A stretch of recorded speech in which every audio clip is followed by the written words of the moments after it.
Bonjour et merci d'écouter ce message qui, par la grâce de Dieu, vous fera du bien, je l'espère. Bonne écoute à tous.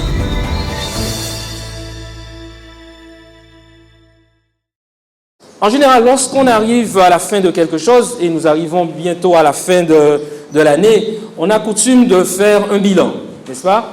Faire un comparatif entre les objectifs que l'on s'est fixés au début et de savoir à quel point nous en sommes si nous avons atteint ces objectifs-là. En tout cas, la fin d'année qui approche est pour nous l'occasion de faire, comme je viens de le dire, un bilan. Et quelles que soient les situations que nous avons vécues au cours de cette année, quelles que soient les situations que nous avons vécues au cours de cette semaine, des hauts et des bas, nous pouvons être sûrs de quelque chose. C'est que dans tout ce que nous avons connu, le Seigneur a été présent, n'est-ce pas? Le Seigneur a manifesté son amour, il a manifesté sa grâce à tel point que ce matin, nous sommes là, peut-être même si la santé n'est pas au top, n'est pas florissante, mais en tout cas, il nous a donné suffisamment d'énergie, de foi, de puissance, de vie pour que nous puissions être là, pour que nous puissions communier ensemble. Et ça, c'est une grâce que nous devons à notre Seigneur Jésus-Christ. L'amour de Dieu ne s'arrête pas. Ses bontés ne s'épuisent pas. Elles se renouvellent chaque matin, comme nous dit le livre d'Ecclésiaste, de Lamentation de Jérémie, Voilà. Elles se renouvellent chaque matin. Je disais tout à l'heure que nous avons connu dans notre vie au cours de la semaine des hauts et des bas. Et de manière générale, nous avons pu assister au cours de notre vie, qu'elle soit courte ou longue, à des événements particuliers. Des événements qui ont marqué notre histoire personnelle, mais aussi des événements qui ont peut-être marqué notre histoire collective. Et certains événements gardent des traces plus profondes dans notre mémoire. D'accord ? Qu'on soit jeune ou qu'on soit plus âgé. Alors, je vais vous donner quelques exemples tout à l'heure concernant des événements qui ont pu marquer notre histoire. Nous avons pu vivre des histoires, des événements particuliers, notamment des catastrophes naturelles, des épidémies. Mais au-delà des catastrophes naturelles et peut-être des accidents que nous avons pu connaître, au-delà de tout cela, il y a des événements qui nous sont restés en mémoire, qui ont marqué notre mémoire personnelle, mais aussi la mémoire collective. Je vais vous donner quelques exemples. Alors, si je vous dis la Guadeloupe, c'est un nous, la Guadeloupe, c'est Pataillou, ça vous fait penser à quel événement? 2009. D'accord? Si je vous dis Yes We Can, ça vous fait penser à quoi? À qui? À Obama. Alors, I Have a Dream, vous fait penser à qui? Martin Luther King. Ah, vous êtes très fort. Alors, on va évoluer. Moi et la maison, nous servirons l'Éternel. Josué. Et un dernier, que l'on sache aujourd'hui que tu es Dieu en Israël. Qui a dit ça? Et à quel moment? C'est Élie. Lorsqu'il était face à face avec les prophètes de Baal et aussi avec tout le peuple. Donc, je vois qu'il y a des événements qui ont marqué notre mémoire et ils sont restés, qui ont laissé des traces. Vous savez, certains événements méritent un discours. Mais malheureusement, il n'y a pas eu de discours pour certains événements. Savez-vous que l'événement le plus important que la Terre ait connu, non seulement n'a pas connu de discours, mais n'a pas eu d'audience? Je ne vais pas parler de votre naissance, mais l'événement le plus important que la Terre ait connu n'a connu ni une audience, ni un discours. Alors, j'ai intitulé ce matin ce message « Audience et discours manquants ». Audience et discours manquants. Un événement extraordinaire qui n'a connu aucune audience et aucun discours. Alors, ce matin, je vous propose de rattraper ce manquement, de rattraper cette erreur. Est-ce que vous êtes prêts? Est-ce que vous êtes disposés à le faire? Amen. Pourquoi je vous pose la question? Parce que c'est pour tester un peu votre, à quel point vous croyez en la parole de Dieu. Pourquoi dans le texte de base que nous avons vu, le texte de Jean 14, verset 12, qui nous dit que, Jésus nous dit, c'est Jésus qui parle, il nous dit que non seulement nous allons faire les mêmes choses qu'il a faites, mais il nous dit aussi que nous ferons de plus grandes choses. Est-ce que vous êtes convaincus de cela? Je n'ai pas l'impression. Jésus affirme, on va lire le verset, en vérité, je vous le dis, celui qui croit en moi fera aussi les œuvres que je fais. D'accord? Et il continue en disant, et il en fera de plus grandes parce que je m'en vais au Père. Le Seigneur Jésus affirme que nous ferons des choses plus grandes que lui. Est-ce que vous y croyez? J'ai un problème. Si c'est lui qui l'a dit. D'accord. Alors la question que je vais vous poser, croyez-vous vraiment? Croyez-vous vraiment? Et comment les autres peuvent savoir que vous croyez vraiment en quelque chose? Nous allons en parler ce matin. Vous savez, il y a 2 événements qui ont marqué l'histoire de ce monde. 2 événements importants. Il y a la mort et la résurrection de Jésus. Si vous deviez assister à un de ces événements, lequel choisiriez-vous? La résurrection. En tant que disciple, on choisirait la résurrection. Et pourtant, à la résurrection de Jésus, il n'y avait aucun disciple. Alors, d'où ma question, croyez-vous vraiment? Alors, je m'interroge sur les disciples. Et ce n'est pas faute de les avoir avertis.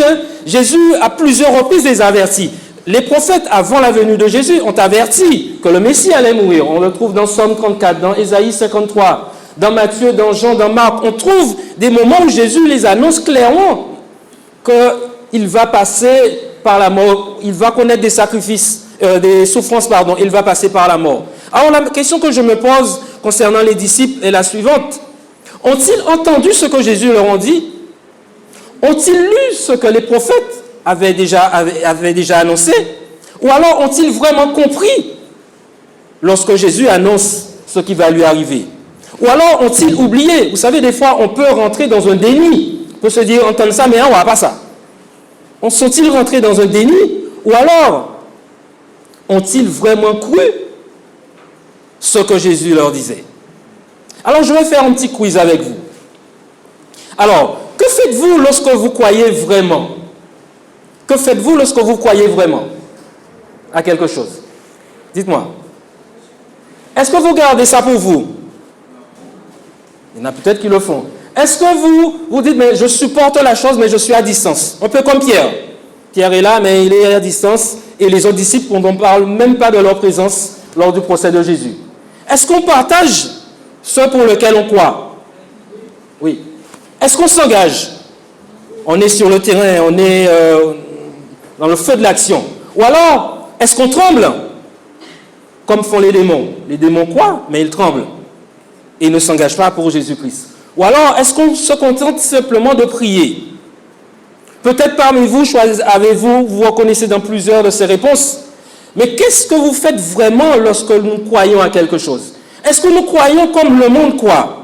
Et je vais prendre un exemple. Vous savez, bientôt, il y aura la Coupe du Monde au Qatar. Et vous avez certainement entendu les pays occidentaux, les gouvernements s'offusquer contre les droits de l'homme qui ont été bafoués parce qu'on a exploité des personnes pour construire des stades. Ils sont parqués dans des bâtiments un peu comme des poules. Ils sont les uns sur les autres. Il n'y a pas d'hygiène, il n'y a pas de fraîcheur, il n'y a pas de ceci, il n'y a pas de cela. Les gens sont offusqués, les grands du monde, les pays occidentaux s'offusquent parce que c'est une atteinte à la planète. Dans un pays où il fait 30-40 degrés, on va climatiser des stades. On est à la période où on réchauffe, on parle de réchauffement climatique, et voilà qu'une Coupe du Monde va se dérouler et on va climatiser tous les stades. Et les pays s'insurgent comme ça. Et ils y croient dans leurs valeurs. Et pourtant, aucun de ces pays ne va interdire à son équipe nationale d'aller jouer la Coupe du Monde.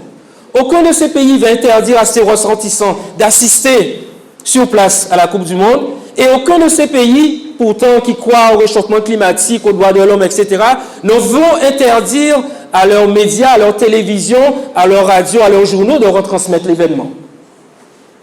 Est-ce que nous croyons comme le monde croit lorsque nous disons que nous croyons en Jésus?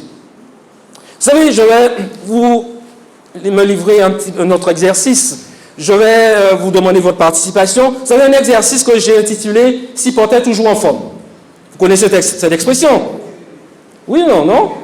Vous êtes devant votre télévision, bien vous êtes à côté de la rue, vous supportez quelque chose, un match, et vous dites, si c'est lui en fait, si on est là en fait, qui j'ai pu, il te doit faire ça. Qui j'ai pu faire pas shooter pour la vie rentrer en cas. Si c'est moi en fait, on va se livrer à cet exercice-là. Ça ne nous engage à rien.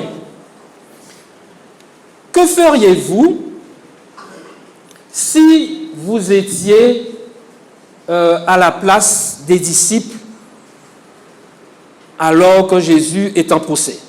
Que feriez-vous si vous étiez là présent, voyant les soldats frapper Jésus? Que feriez-vous? Dites-moi, ça ne nous engage à rien. Disons ce que nous pouvons faire, ce que nous aurions fait si nous étions là, avec les moyens d'aujourd'hui. Qu'est-ce qu'on aurait fait? Pardon?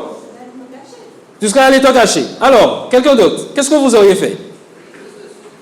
Pardon? Réseaux sociaux. On est là, on voit les soldats venus l'arrêter, en train de le battre. Qu'est-ce que vous auriez fait? Dites-moi. On aurait appelé la police. Mais la police était de leur côté. Alors, qu'est-ce que nous aurions fait? On serait allé se cacher comme les disciples? Pardon? On n'aurait rien fait. Alors, même a posteriori, vous n'auriez pas fait quelque chose.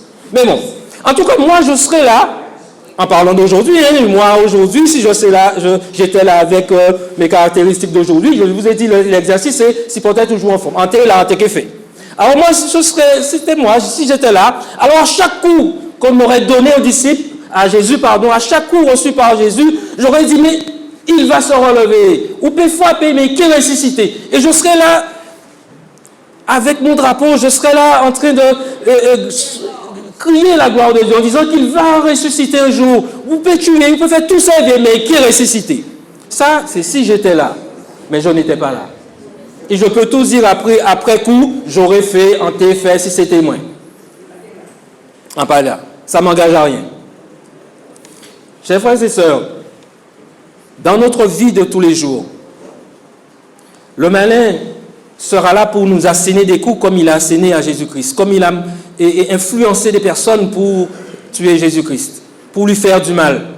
Mais chaque fois que nous recevons des coups dans notre vie, pensons à notre Seigneur Jésus-Christ et à chaque coup que l'on nous donne, plutôt que de le remettre, disons à cette personne disons dans notre cœur que je sais qu'un jour que ça va s'arrêter. Je sais que mon Sauveur va me protéger. Je sais que même si vous me tuez, vous me salissez dans la boue, je sais qu'un jour que mon Sauveur va me rétablir.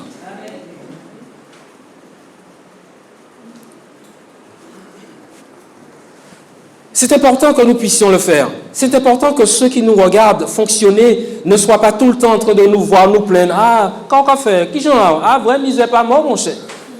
C'est important que les gens puissent comprendre que nous avons un Dieu qui nous donne de l'espérance, qui fait en sorte que lorsque les choses ne vont pas, nous disons, ok, certes, ça ne va pas, mais par la grâce de Dieu, ça ira mieux un jour. Je lui fais confiance. Comme Job, disons, comme le serviteur de Dieu, Job a dit, je sais que mon serviteur, mon rédempteur est vivant et qu'il se lèvera le dernier. À tous les coups que l'on reçoit, chers frères et sœurs, ayons cette démarche comme Job. Je sais que mon serviteur, mon rédempteur est vivant et qu'il se lèvera le dernier.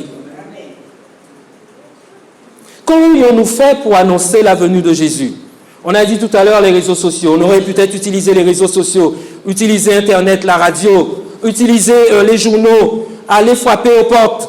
On aurait peut-être édité des flyers, des documents pour partager ces documents avec tout le monde. Et là, on serait sûr, en ayant parcouru toute Israël, toute la Galilée, toute la Samarie. Et là, on serait sûr que ce jour-là, toute l'assemblée, toute la population du monde serait là, debout, devant le tombeau du Christ. Et là, pendant que le soleil est en train de se lever, à ce moment-là, on entend le silence se faire. Et on est capable d'entendre les vêtements qui sont en train de se plier. Et on est capable d'entendre la gloire de Dieu qui est en train de revêtir notre Seigneur Jésus. Et parce que le tombeau ne peut contenir la gloire de Dieu, on va assister à une explosion totale du tombeau. Et là, on verra notre Sauveur apparaître. Et devant cette foule immense, on entendrait des alléluia, on entendrait des bravos, on entendrait des merci, on entendrait des personnes se repentir parce qu'ils n'ont pas cru à ce que Jésus avait annoncé. Et là, devant toute cette foule en liesse, toute cette foule en adoration devant notre Seigneur Jésus-Christ, là, Jésus-Christ aurait fait le plus grand discours que la terre n'ait jamais connu. Mais au lieu de ça, il n'y a personne. Il n'y a pas de discours pour célébrer le retour à la vie de notre Seigneur Jésus-Christ. C'est le silence total, il n'y a que la nature qui est là. C'est encore pire que lorsqu'il est devenu bébé. Il n'y a personne. Il n'y a personne. Il n'y a personne véritablement. Les anges sont là. Mais il y a aussi des soldats qui sont là. Pour le garder, on l'a vu tout à l'heure. Certains n'ont pas oublié que Jésus avait annoncé qu'il allait ressusciter. Où sont les disciples? Certains, notamment les ennemis de Jésus, n'ont pas oublié qu'il avait annoncé qu'il allait ressusciter. Vous savez, dans notre vie, nous nous sommes engagés un jour à servir Dieu. Nous avons pris le baptême, et c'est un engagement public, je disais hier soir. Nous avons informé nos amis, nos collègues, nos parents que notre vie désormais a changé. Certains d'entre nous, parmi les plus jeunes ou d'autres adultes, un jour vont passer par les eaux du baptême, vont témoigner publiquement qu'ils se sont engagés pour Christ. Et peut-être certains d'entre nous, ou au sein de l'Église, ont oublié cet engagement. Mais dites-vous bien que jamais un adversaire, un ennemi, quelqu'un qui ne connaît pas Dieu, ne va oublier que vous vous êtes engagé. Alors que les disciples avaient peut-être oublié que Jésus avait annoncé sa résurrection, alors que tout le peuple juif qui attendait le Messie avait peut-être oublié que Jésus, ou n'avait pas cru que Jésus allait ressusciter, les ennemis de Dieu n'ont pas oublié. Et ils étaient là présents.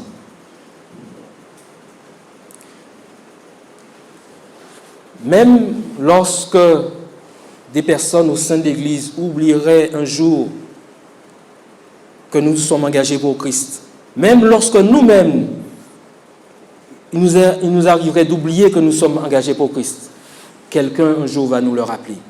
Parce que cette personne s'attend à ce que nous ayons un comportement digne d'un enfant de Dieu, digne d'un disciple. Vous savez, c'est quand même paradoxal de constater que les croyants, les amis de Jésus, les disciples, aucun n'était présent à sa résurrection. On peut trouver des circonstances atténuantes en disant oui, mais on les avait menacés, ils avaient peur. Mais est-ce que la foi ne dépasse pas la peur que fait souffler sur nous l'ennemi?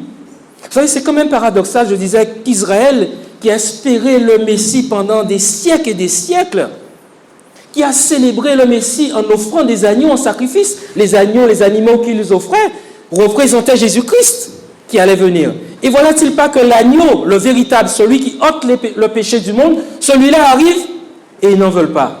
Ils le rejettent. À la résurrection de Jésus, il n'y avait que les ennemis de Jésus. Les disciples étaient absents.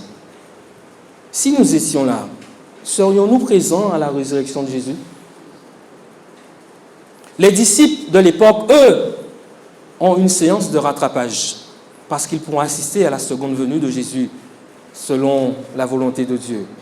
Mais nous n'avons pas de séance de rattrapage. Où serons-nous lors de la seconde venue de Jésus? Vous savez, on va retracer un petit peu quelques audiences dans la vie de Jésus concernant les événements. À la naissance de Jésus, il n'y avait que quelques personnes. Ses 2 parents, quelques bergers et des mages. Très peu de personnes. Tout le peuple n'est pas au courant. Les souverains sacrificateurs, les chefs religieux ne veulent rien savoir. Pour son baptême, il y a une petite foule. Ça fait une audience un petit peu plus grande. Pour sa mort, il y a une immense foule. Il n'y a même plus de place pour mettre les gens. Pour sa résurrection, combien de personnes? Très peu. Des soldats qui gardent le tombeau. Et pour son départ, il y a une petite foule pour son départ. Pour sa seconde venue, quelle sera l'audience ce jour-là? Et où serons-nous? Vous savez, lorsque quelque chose est important dans notre vie, on sait faire ce qu'il faut. Nous allons porter mon œuvre, nous allons bailler la voix, nous allons transmettre, on va transférer les messages, on va partager, on va liker, on va mettre un pouce lorsque quelque chose nous intéresse. Est-ce que le retour de Jésus nous intéresse à ce point-là? Que faisons-nous pour annoncer le retour de Jésus? Que faisons-nous pour annoncer le retour de Jésus? Que faisons-nous dans notre entourage pour annoncer le retour de Jésus? Que faisons-nous auprès de notre famille, auprès de nos amis, auprès de nos voisins, auprès de nos collègues pour annoncer le retour de Jésus? Est-ce que nous allons partager avec eux un message à travers WhatsApp, à travers les réseaux sociaux? Allons-nous frapper à leur porte pour leur dire que Jésus revient bientôt? Allons-nous utiliser les nouvelles technologies pour les informer et leur demander de se préparer parce que Jésus revient bientôt? Que faisons-nous pour annoncer le retour de Jésus? Vous savez une chose? Vous savez que Satan croit au retour de Jésus? Vous le savez? Et comment le sait-on? La Bible nous dit, il fait quoi? Il va imiter, mais il rôde comme un lion rugissant, parce qu'il a envie d'entraîner le maximum de personnes pour que ces personnes ne puissent pas bénéficier de ce retour. Il se prépare, il est en train d'organiser, de rassembler, de recruter une armée entière pour que cette armée puisse aller combattre Jésus-Christ. Il est en train de faire des contrefaçons, d'usurper le retour de Jésus, pour amener tout le monde dans son camp. Et nous qui y croyons vraiment, que faisons-nous pour annoncer le retour de Jésus? En 1962, le président américain de l'époque, John Fitzgerald Kennedy, JFK pour son surnom, a fait une déclaration qui est celle-ci: We choose to go to the moon. Nous avons choisi d'aller sur la Lune. En 1962. Nous avons choisi d'aller sur la Lune. Et il y croyait tellement qu'il a mis les moyens pour que le pays puisse aller sur la Lune. Et vous savez quoi? En 1969, 7 ans plus tard, au mois de juillet, les hommes sont allés sur la Lune. 7 ans après cette déclaration, les Américains ont marché sur la Lune. Le président y croyait, le pays y croyait, et ils ont mis les moyens pour arriver à leur fin. Notre Seigneur Jésus-Christ, lui, a déclaré: je veux te sauver et je veux t'emmener au ciel avec moi. Est-ce que vous y croyez? Il y a mis les moyens. Les prophètes, sa parole, les anges, le Saint-Esprit sont là. Ce sont autant de moyens extraordinaires pour nous préparer pour participer à cet événement. Les années qui passent nous rapprochent du retour de Jésus. Nous devons utiliser tous les moyens à notre disposition pour annoncer le retour de Jésus. Alors, en 2022, au mois de décembre, faisons des plans pour que nous puissions participer à cet événement. Informer nos voisins, nos collègues, nos amis, nos parents que Jésus-Christ revient.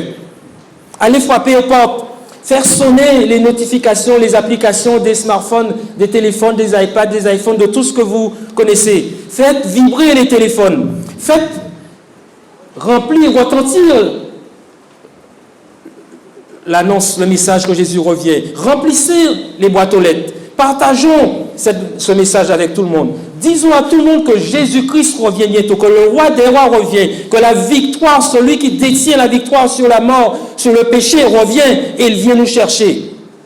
Et nous serons sûrs que ce jour-là, au jour du retour de Jésus, au pied du trône de grâce, au pied du trône de gloire, nous aurons une foule immense.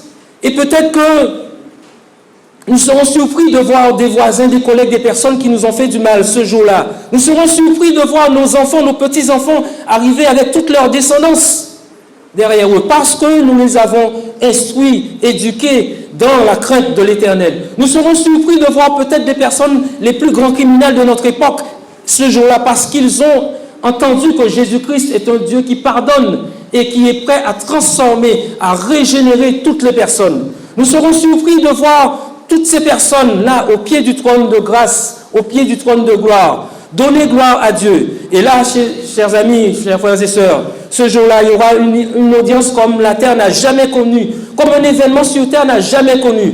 Et ce jour-là, devant toute cette foule immense, devant les milliards et les milliards d'anges, le Seigneur Jésus-Christ va faire le plus grand discours que toute l'existence ait connu. Je ne connais pas le contenu et la durée de son message, mais je sais une chose qu'il dira: venez, bons et fidèles serviteurs, entrez dans la joie de votre maître. Que ce soit pour nous le message que nous allons entendre lorsque nous relèverons de la résurrection. Que ce soit ce message-là que nous puissions entendre. Venez, bons et fidèles serviteurs, entrez dans la joie de notre maître.